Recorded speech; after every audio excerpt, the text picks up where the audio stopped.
My name is Kenley, and this is going to be a tutorial on the turtle, and this is going to be what I would consider the most basic of all stamp flows.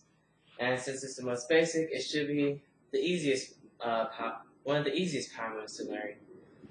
So first off, I would like to say you need to know how to do the turtle freeze, because as the name suggests, you need to know, as the name suggests as a turtle, you need to know how to do the turtle freeze. And this is pretty much what the turtle looks like. It's gonna look something like that.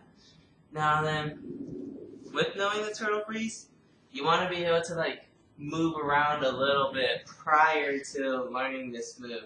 So what I would suggest is doing what people will call a cockroach walk. I don't know what it's called, but it looks something like this. So I'm going to first start off with teaching you the cockroach walk.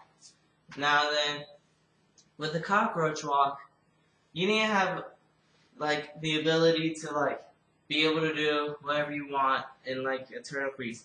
You need to be able to know how to breathe during it. That's what I would suggest you to be able to do. So once you have the ability to breathe during the turtle freeze, as in you don't lose you're not out of breath, or you're trying to gasp for air, you're trying so hard to breathe, but you're able to control it, something like this, and you're able to talk in this or something like that. Something more or less like that. You need to have some mastery of that. Now, for doing the cockroach walk, most people do it walking backwards. So I would suggest you to practice walking backwards with your feet on the ground, with your arms stacked, and try and practice walking backwards. So just 1, 2, and get the feeling of being quick with your hands, of moving back. You have to be really quick with your hands when you're moving back, because it's not going to be you're going to have such a long time to be able to walk you're walking in a handstand walk. It's going to be a quick movement. You're going to be kind of jittering your hands like this. It's kind of your hands are jittering like this, which is why it's considered the cockroach. I always think it was considered the cockroach walk, because you're moving pretty quickly like a cockroach.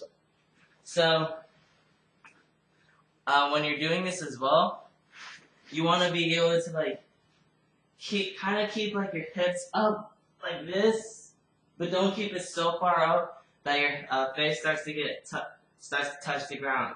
Try and keep it high, so you'll be able to move your arms a lot easier. Because if your hips are very low, your legs are going to touch the ground, and it's going to be really hard to move your arms while they're stabbed like that. So keeping your hips up will be able to give you enough space to move your arms back, so you can do the cockroach walk.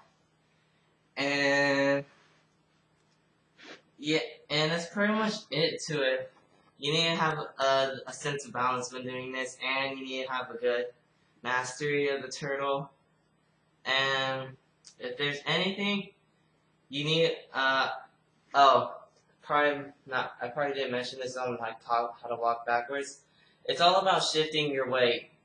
It's not so much as you're keeping a level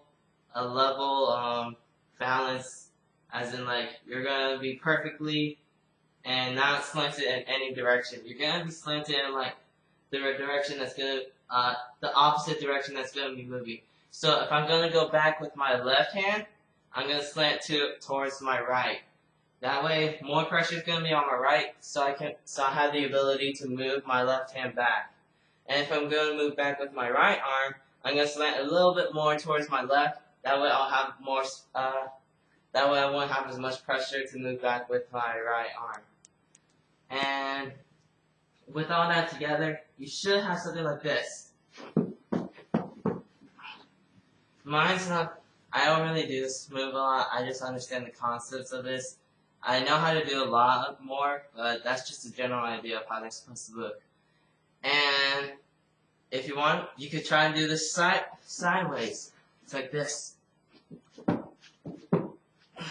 But this way, it's a little bit different. It's kind of like a cricket, sort of like a cricket, but if you want, you can test out doing it that way.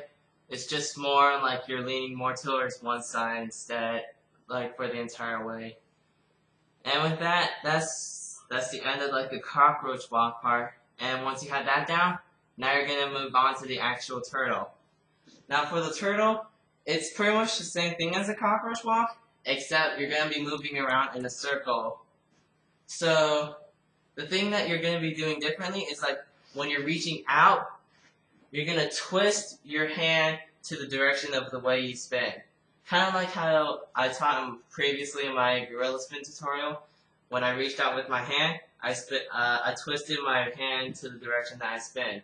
So, since I go clockwise, I twisted my left hand clockwise, like this. I didn't twist it counterclockwise, otherwise I would like over twist my wrist and I could possibly end up spraining it. And with my right wrist as well, I twisted it to the clockwise as well. So just twist your wrist to the direction of the way you spin, and just keep the concept of like leaning towards one side when you're gonna be reaching out. So again, as I said, lean to the right side, reach out with your left, and then go towards your left, and then reach out with your right arm and lean towards your left, and etc. etc. It's pretty much kind of a rhythm of the movement. It's like you shift, tap, and then shift again, then tap, and then shift again, tap, shift and tap. That's pretty much the basis of this move. And again, like I said previously, with when I say something about the hips being up, this one, it's not. You don't really have to have your hips as high up as like how you did in the cockroach walk, because when you're doing this, you're not really like going backwards. You're just going like in a circle. So because of this, you're not really gonna have to keep your hips as high as you did in the cockroach walk. It's gonna be, I would say, a lot lower than when you had it in the cockroach walk, but it's gonna be slightly higher than like when you do your average turtle freeze, because you still don't want to have your legs touch the ground. And with that, that's pretty much it for the turtle spin. Another thing is, don't feel pressured like if when you're doing this your head starts going lower onto the ground. You're gonna have to get used to that, because you're still not used to the feeling of like walking around stabbed like that. And over time, it's gonna go away. You're just gonna be able to like get the strength and be able to keep your hips leveled.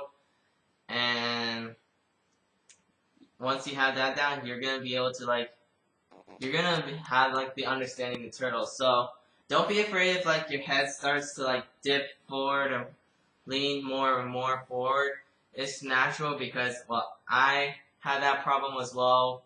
And over time, when I kept practicing this move, it just disappeared. And so the best way to do that, there's no secret to like practicing this move other than like if you want to practice cockroach walks to be able to understand the concept of like shifting your weights and like moving with your while you're stabbed.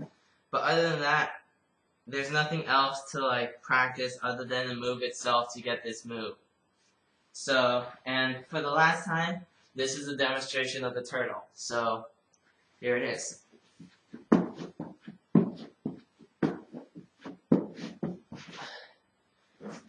And that's pretty much the move. If you have any questions, message me or send me a video response or comment on the video, and I'll get back to you on this. And have a good day.